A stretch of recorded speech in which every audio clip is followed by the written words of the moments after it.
দিতে হবে। কার্যত বাংলাদেশে এখন কোনো প্রশাসন নাই, পুলিশ নাই।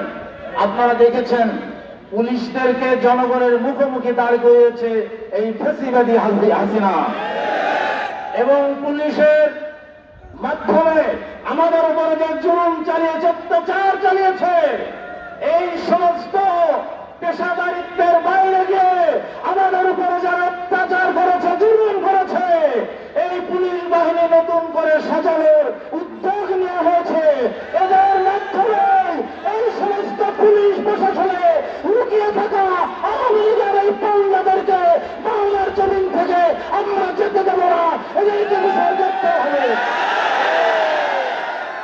সবাইকে মোবারকবাদ জানিয়ে, সকলকে ধন্যবাদ জানিয়ে, সকলের জন্য প্রাণ ভরা দোয়া করে আমি এই বাংলাদেশ জামাত ইসলামী ছাত্র শিবিরের জন্য দোয়া আছে, আমার জন্য দোয়া আছে, নেতৃবৃন্দের জন্য দোয়া আছে শেষ করছি।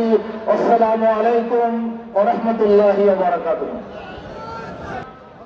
আপনারা অবগত আছেন বাংলাদেশ জামাত ইসলামী দীর্ঘ 1.5 যুগ ধরে বলা যায় তার জন্ম লগ্ন থেকে একটি মজলুম সংগঠন। ঝিনাইদহ জেলার এই ফ্যাসিবাদী সরকারের আমলে বাংলাদেশ জামাত ইসলামীর এই কর্মী বাহিনীর উপরে 440টা মামলা দিয়েছে। প্রায় 16,000 ব্যক্তিকে আসামি করেছে। 200 মহিলা মা বোনকে গ্রেপ্তার করে জেল খাটিয়েছে। 2,500 জন ব্যক্তিকে তারা জেল খাটিয়েছে। এই মজলুম সংগঠনের এই সময়ে আমাদের 16 জন ভাই শাহাদাত বরণ করেছে। শহীদরা আমাদের সম্পদ, শহীদরা ইসলামী আন্দোলনের সম্পত্তি। আমাদের মাঝে আমাদের গর্ব হলো আমাদের এই সভাস্থলে অনেক শহীদ পরিবারের সদস্যরা উপস্থিত আছে।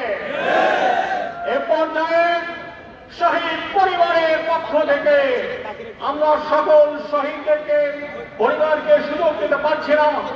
আমরা শহীদ পরিবারের পক্ষ থেকে শহীদ ইবনুল ইসলাম পারভেজের বড় ভাই ইশতিয়াক আহমদকে সালাম বিনিময়ের জন্য আপনাদের সামনে পেশ করছি।